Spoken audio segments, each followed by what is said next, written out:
যে ত শিম মিম এগুলো হচ্ছে হরফে মুকাত্তাত বিচ্ছিন্ন অক্ষর বা ভিন্ন ভিন্ন অক্ষর।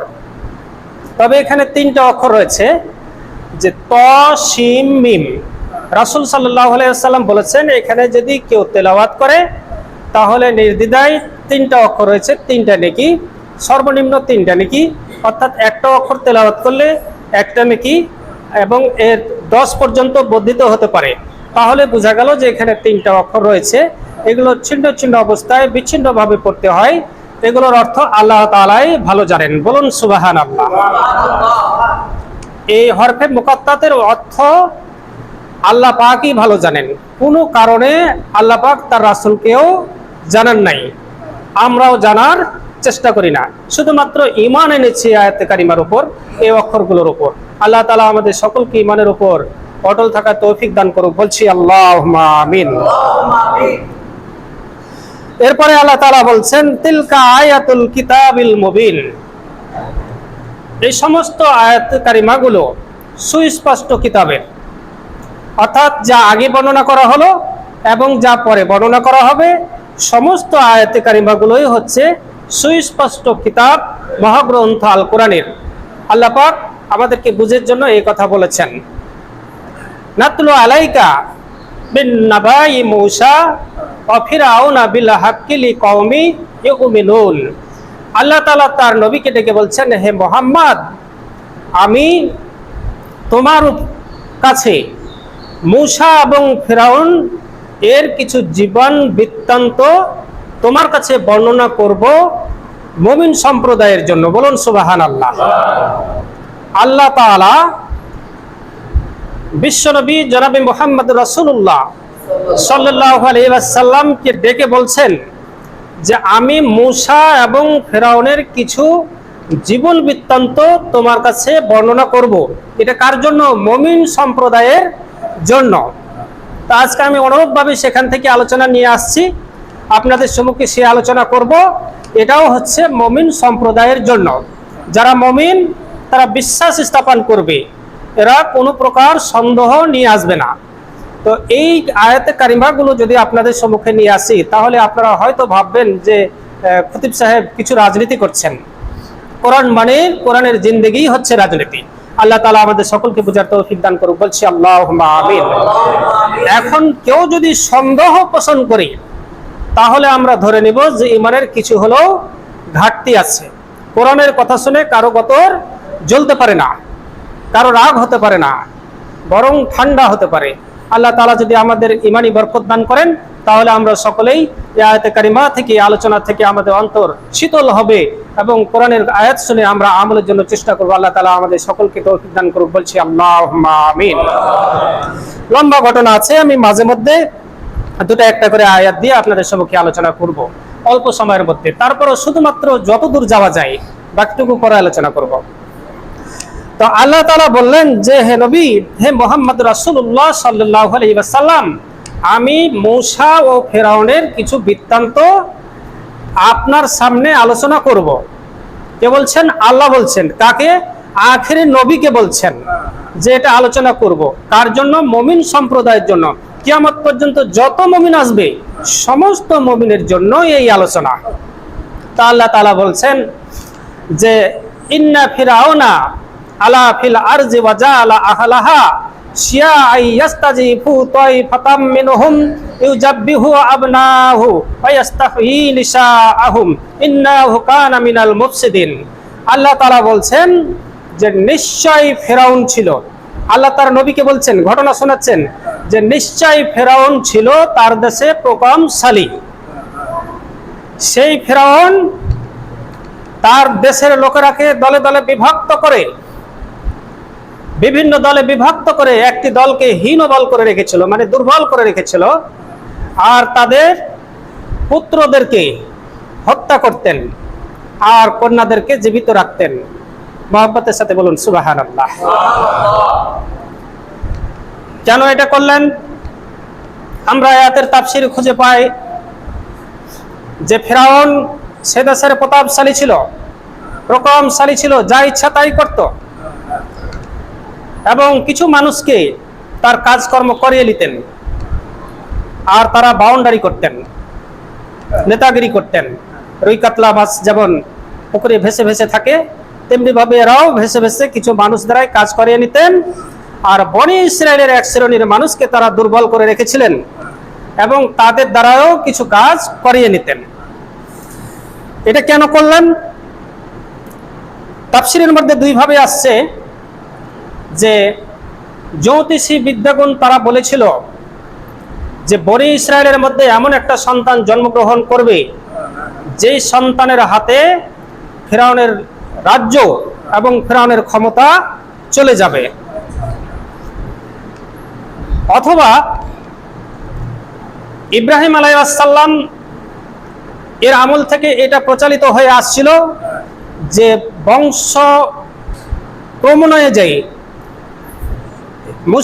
বনি ইসরায়েলের একজন সন্তান হবে, এই সন্তানের হাতেই ফিরআউনের রাজ্য তো চলে যাবে। এটা কিবতীরা শুনে যখন ফিরআউনদের কাছে প্রচার করে দিলেন, তখন ফিরআউন ঘোষণা করল যে আমার এই রাজ্যে বনি ইসরায়েলদের মধ্যে কোনো সন্তান, পুত্র সন্তান জন্মগ্রহণ করতে পারবে না। নিষেধাজ্ঞা শুরু হলো।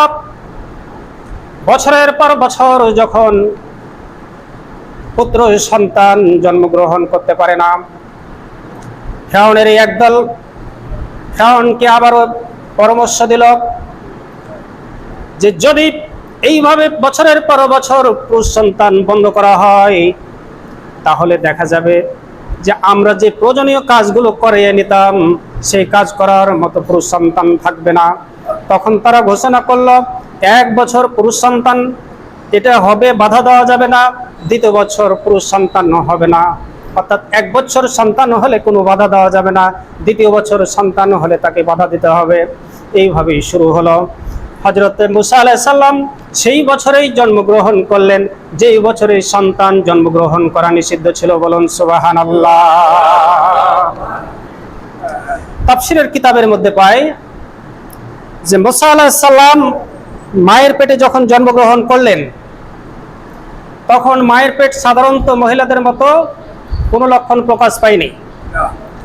ফিরআউনের যে ধাত্রীরা ছিল তারা পর্যবেক্ষণ করে মুসা আলাইহিস সালামের মাকে চিনতে পারেনি যে পেটের মধ্যে সন্তান আছে। এরপরে এক পর্যায়ে সন্তান যখন ভূমিষ্ঠ হলো, সন্তান ভূমিষ্ঠ হওয়ার পরে সন্তান কান্না শুরু করলেন। বলুন সুবহানাল্লাহ। চতুর্দিক থেকে ফিরআউনের ছাড়া লোকেরা দৌড়িয়ে আসলো।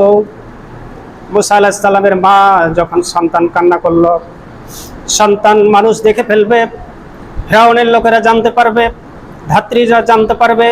এই কারণে মুসা আলাইহিস সালামের মা অজান্তেই জ্বলন্ত আগুনের মধ্যে ফেলে দিলেন। বলুন সুবহানাল্লাহ। কি অবস্থা! ফেলে দেওয়ার সাথে সাথেই সন্তানের কান্না বন্ধ হয়ে গেল। চতুর্দিক থেকে ধাত্রীরা দৌড় দিয়ে এসে বলল, ফিরআউনের লোকেরা এসে বলল যে এইমাত্র নবজাত শিশুর কান্না শুনেছি। মুসা আলাইহিস সালামের মা বলল, তোমরা যেই শিশুর কান্না শুনেছ আমিও সেই শিশুর কান্না শুনেছি। বলুন সুবহানাল্লাহ। তাহলে কথা ঠিক থাকলো, কোনো কথার মিথ্যা প্রকাশ পায়নি। তারা ঘুরে চলে গেল। যখন ঘুরে চলে গেল, আল্লাহ তাআলা মুসার মাকে ইলহাম করে বলছেন, অথবা ওহী দ্বারাই বলছেন, ওয়াহাইনা ইলা উম্মি মূসা আনা আরজি ফাইজা খিফতি ফা ইলাইহি ফালকিহি ফিল উম্মি ওয়ালা তাখফি ওয়ালা তাহজানি। আল্লাহ তাআলা মুসার মাকে নির্দেশ দিলেন। সে কথায় আল্লাহ তাআলা বলছেন যে আমি মুসার মাকে অন্তরের নির্দেশ দিলাম ইঙ্গিত দ্বারাই। বলুন সুবহানাল্লাহ। আমি বললাম শিশুটিকে তুমি স্তন্যপান করাতে থাকো, আর যদি কোনো আশঙ্কা করো এই শিশুটি সম্পর্কে যে শিশুটি ফিরআউনের দল মেরে ফেলবে অথবা তারা জেনে ফেলবে, তাহলে তুমি এই শিশুটা ফিল ইয়াম্মি, তুমি নিক্ষেপ করো নীল দরিয়ায়। বলুন সুবহানাল্লাহ। ওয়ালা তাখফি, আর ভয় করো না। ওয়ালা তাহজানি, আর দুঃখও প্রকাশ করো না। মহব্বতের সাথে বলুন সুবহানাল্লাহ। ইন্নাহু কানা রাদ্দু ওয়াজাইলুহু মিনাল মুরসালিন। আল্লাহ তাআলা বলল, নিশ্চয় আমি এটাকে তোমার কাছে ফিরিয়ে দিব এবং রাসূলদের একজন করব। বলুন সুবহানাল্লাহ। আল্লাহ তাআলার নির্দেশ। আল্লাহ তাআলা বললেন যে তোমার যদি এই সন্তানটা পালন করতে অসুবিধা মনে হয়, ভয় মনে হয়, তাহলে তুমি নীল দরিয়ায় নিক্ষেপ করে দাও। আল্লাহ বললেন যে আমি মুসার মাকে অন্তরে নির্দেশ দিলাম। এ থেকে বলা হয়েছে যে আওহাইনা, মানে ইলহাম করলাম বা ওহী করলাম। এখন প্রশ্ন হচ্ছে, কেউ কেউ বলতে পারেন যে মুসার মা কি নবী ছিল, তার কাছে ওহী গেল? না, এটা প্রমাণ করে না যে মুসার মা নবী ছিল। আল্লাহ তো বলছেন যে আমি তার অন্তরে নির্দেশ দিলাম ইঙ্গিতে। অথবা যদি ইলহামও হয়, ওহীও হয়, ফেরেশতা দ্বারাও হয়, তাহলে সাধারণ মানুষের কাছেও ফেরেশতা যেতে পারে। তার একটা উদাহরণ আপনাদের কাছে নিয়ে আসি। মুসা আলাইহিস সালামের ঘটনা এখানেই থাক। আল্লাহ রাসূল বলছেন, আবু হুরায়রা থেকে বর্ণিত, আবু হুরায়রা বলছেন যে রাসূল সাল্লাল্লাহু আলাইহি সাল্লামের কাছ থেকে শুনেছি যে বনি ইসরায়েলের 3 জন লোক ছিল। তো একজন হচ্ছে কুষ্ঠব্যাধির লোক, যার শরীরে কিছু ঘা ঘোষার ছিল, রংটা পরিবর্তন ছিল। আর একজন ছিল টাকলা, যার মাথায় চুল ছিল না। একজন ছিল অন্ধ ব্যক্তি। এই 3 জনকে আল্লাহ তাআলা পরীক্ষা করতে চাইলেন। বলুন সুবহানাল্লাহ। আল্লাহ তাআলা ফেরেশতা পাঠালেন। ফেরেশতা আসলেন। ফেরেশতা এসে প্রথমে এই কুষ্ঠব্যাধির লোককে বললেন যে দুনিয়াতে সবচাইতে কি তোমার প্রিয়? তো ওনার তো শরীরের অবস্থা খুব খারাপ, যেখানে যাই সেখানে মানুষ তাকে মানে ভালোবাসে না, অহংকার করে। এর জন্য বললেন যে এই পৃথিবীতে সবচাইতে সুন্দর মনে হয় শরীরের রং, চামড়া। এই চামড়া যদি আল্লাহ তাআলা আমার ভালো করে দিতেন, আমি খুব খুশি হইতাম। তো ফেরেশতা তার শরীরে হাত বুলাইয়ে দিলেন। হাত বুলাইয়ে দেওয়ার সাথে সাথে একবারে মিশন চামড়া হয়ে গেল, খুব সুন্দর চামড়া। এরপরে বলল, তুমি কি চাও? তো বলল যে উট অথবা গাভী। মানে বর্ণনাকারী বলেছেন যে উট বলেছেন না গাভী বলেছেন, এতে আমি সন্দেহ আছি। তো সম্ভবত উট অথবা গাভী। তো তাকে উট দেওয়া হলো, একটা উট দেওয়া হলো। এবং এই উটটা থেকে মানে এত উট হলো যে চরণভূমি মানে ভর্তি হয়ে গেল, এত উট হলো। এরপরে চলে গেলেন ওই টাকওয়ালা ব্যক্তির কাছে। টাকওয়ালা ব্যক্তিকে গিয়ে বললেন, আপনার সবচেয়ে পছন্দনীয় জিনিস কি? উনি বললেন যে মাথার চুল মনে হয় সবচেয়ে সুন্দর। আমার যদি চুল থাকে, আল্লাহ তাআলা যদি আমাকে চুল দিয়ে দেয়, আমি খুব খুশি হব। ফেরেশতা হাত বুলাইয়ে দিলেন। হাত বুলার সাথে সাথে তার মাথায় চুল হলো, সুন্দর চেহারা হয়ে গেল। এবার বলল, কি চান? উনি বলল যে কিছু দুম্বা চাই বা গাভী চাই। ওনাকে গাভী দেওয়া হলো। তাহলে প্রথমে দেওয়া হলো উট, সন্দেহ ছিলেন, রাবি সন্দেহ ছিলেন। তো যাই হোক, প্রথমে দেওয়া হলো উট, পরে দেওয়া হলো গাভী। তো তারও গাভী কিন্তু চরণভূমি ভর্তি হয়ে গেল। এরপরে গেল ফেরেশতা কার কাছে? ওই অন্ধ ব্যক্তির কাছে। অন্ধ ব্যক্তিকে বলল, সবচাইতে আপনার পছন্দনীয় জিনিস কি? উনি বলল যে আমার চোখ নিয়ামত সবচাইতে সুন্দর জিনিস। এটা দ্বারা আমি মানুষ দেখতে পাই না, আল্লাহর পৃথিবী দেখতে পাই না, আল্লাহর নিয়ামত দেখতে পাই না। যদি আল্লাহ তাআলা আমাকে এটা ভালো করে দিতেন, আমি খুব খুশি হইতাম। তো ফেরেশতা হাত বুলার সাথে সাথে ওনার চোখ ভালো হয়ে গেল, উনি আল্লাহর নিয়ামত দেখতে পেলেন। এবার বললেন যে কি দিলে খুশি হবা? তো বলল যে আল্লাহর পক্ষ থেকে যদি আমাকে ছাগল দেওয়া হয়, তাহলে আমি খুব খুশি হব। বলুন সুবহানাল্লাহ। তৃতীয় ব্যক্তিকে ছাগল দেওয়া হলো। ছাগল দেওয়ার পরেই তারও ছাগল ভর্তি হয়ে গেল চরণভূমি। এবার বেশ কিছুদিন পরে আবার আল্লাহ তাআলা পরীক্ষা করার জন্য ফেরেশতা আগের রূপ ধরে আসলেন। প্রথম ব্যক্তিকে বললেন যে আমি তো মুসাফির মানুষ, এই পৃথিবীতে মুসাফির আসছি। এই শহরে আসার পরে দেখা গেছে যে আমার শেষ সম্বলটুকুও শেষ হয়ে গেছে। তো আল্লাহ তাআলার ইচ্ছা ছাড়া আমার আর কোনো সম্বল নেই। তো আপনার এই উট থেকে যদি একটা উট দিতেন তাহলে আমি খরচ করে আবার বাড়ি ফিরে যেতে পারতাম বা সফরের কাজ শেষ করে যেতে পারতাম। তো বললেন যে না, এখানে অনেক মানুষের হক আছে, আমি তাদেরকে কিছু দিতে পারিনি, অতএব তুমি চলে যাও। হাদিসের ভাষাটা আছে, বুখারীর হাদিসের ভাষাটা আছে ভাগ বেটা, এভাবে বলা হয়েছে ভাগ বেটা। তো উনি তখন মানে ফেরেশতা মন খারাপ করলেন এবং মন খারাপ করে বললেন যে আমি মনে হয় তোমাকে চিনতে পারছি, তুমি মনে হয় ওই সেই শ্বেত রোগী ছিলে, তোমার মনে হয় কিচ্ছু ছিল না, তুমি ফকির ছিলে। উনি বললেন অসম্ভব, এটা হতেই পারে না, আমার চেহারা এরকমই, আমার বাপ দাদার আমল থেকেই আমি সম্পদের মালিক। বলুন নাউজুবিল্লাহ। আমরা মানুষ কি অবস্থা, অর্থ হলেই সবকিছু ভুলে যাই।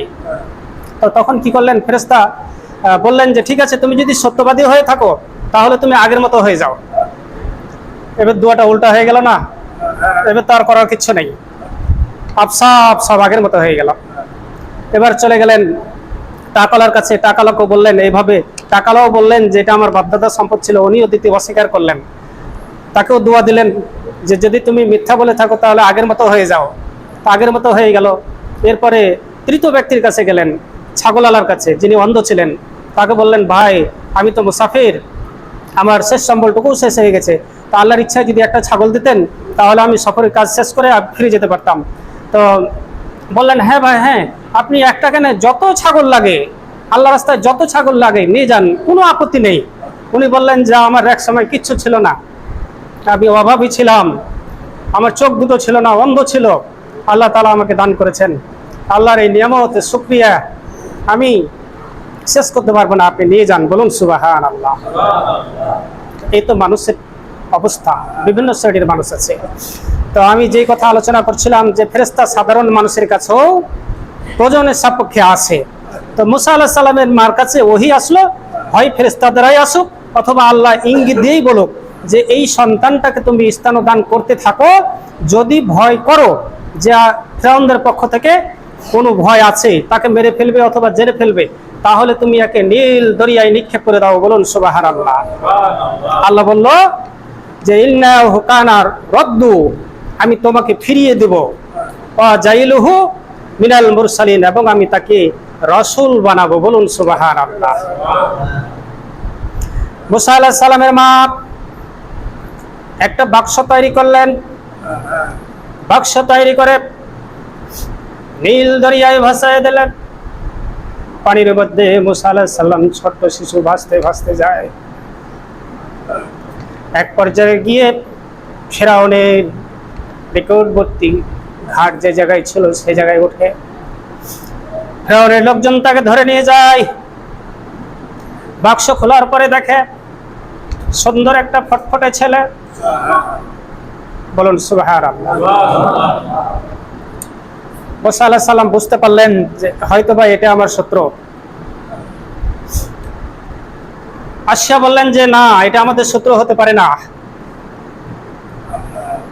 এটা আমাদের শত্রু হতে পারে না, অথচ আমাদের সন্তান নেই, হয়তোবা এটাই আমাদের সন্তান হতে পারে। বলুন সুবহানাল্লাহ। সন্তানটা সুন্দর করে তারা আদর যত্ন করলো। মুসা আলাইহিস সালাম দুশমনের ঘরে মানুষ হতে লাগলো। যে মানুষ করলো আল্লাহ।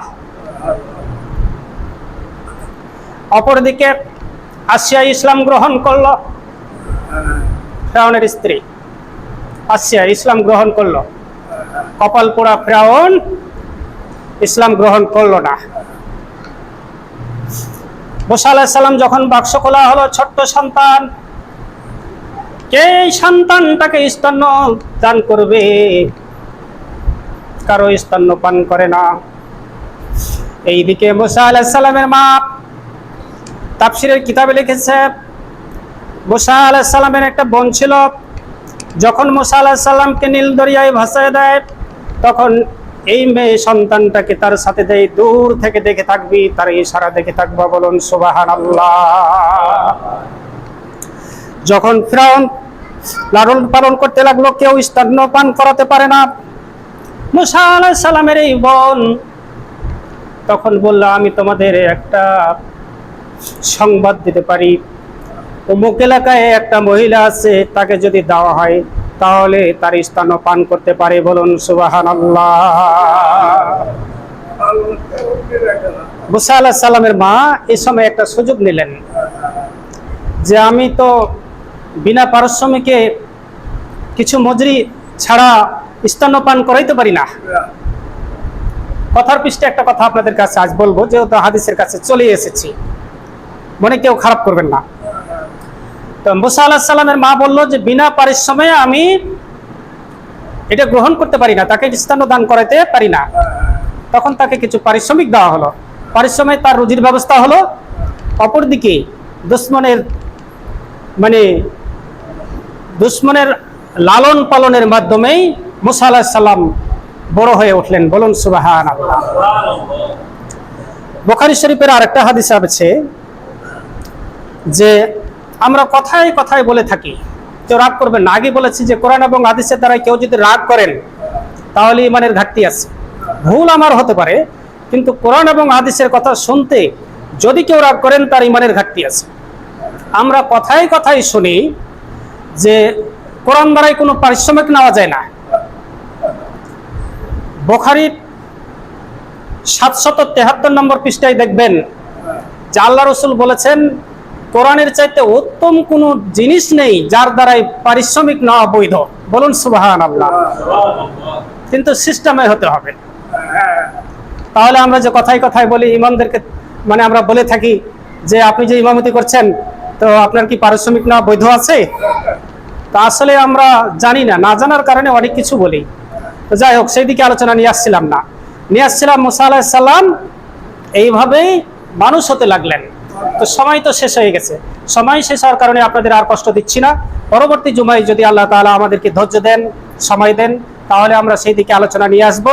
কিন্তু কথা একটা স্মরণ করিয়ে দিয়ে ছাড়ি যে আমরা ফেরাউনের দিকে যদি দেখি, যে ফেরাউন আমাদের কি করলেন, যুগ যুগ ধরে মানুষদেরকে নিপীড়ন করে আসছিলেন। মানুষদেরকে যাকে যেভাবে কাজে যেভাবে বাহিত হয়েছিল সেভাবেই বাহিয়েছিলেন। নারীদেরকে বাহিয়েছিলেন আর পুরুষদেরকে হত্যা করেছিলেন, ক্ষমতার দাপট দেখিয়েছিলেন। এক পর্যায়ে আল্লাহ তাআলা ইচ্ছা করলেন যে আমি তাকে অপমান করব, অপদস্থ করব। কার হাতে? মুসা আলাইহিস সালামের হাতে। আমরা মানুষ এই ফিরাউনের এই প্রথম ঘটনা থেকে এটা বুঝতে পারি যে আমরা যার যেটুকু হাতে ক্ষমতা আছে সেই ক্ষমতাটা এমনভাবে অপব্যবহার করি যে এই ক্ষমতা আমরা ছাড়তে চাই না। আমাদের পৃথিবীর তামাম মানুষ মরে যায়, কিন্তু আমি মেহরাব থেকে নামতে রাজি নই। বাস্তব কথা আপনাদের কাছে তুলে ধরেছি। যদি আপনারা মনে কিঞ্চিত পরিমাণ কষ্ট পেয়ে থাকেন তাহলে কোরআন এবং হাদিস দ্বারা আমি বুঝতে পারবো যে ঈমানের ঘাটতি আছে। আর সত্য কথা বলতে আল্লাহ তাআলা এই মেহরাবে দিয়েছেন। আজকে আসি, কালকে নাও বলতে পারি। আল্লাহ যেটুকু ক্ষমতা দিয়েছে সেটুকুই বলার জন্য। যদি না বলি তাহলে আমাকে জবাবদিহি করতে হবে। তো ফেরাউন টিকতে পারেনি, সামনে নিয়ে আসবো আলোচনা। ফেরাউন টিকতে পারেনি, তাহলে এখন যারা ফেরাউনের মতো আছে তারাও টিকতে পারবে না, কারণ এরা ফেরাউনের নিচে আছে, ফেরাউনের চাইতে শক্তিশালী নয়। আল্লাহ তাআলা যেন আমাদের সকলকে বুঝার তৌফিক দান করেন। বলছি আল্লাহুম্মা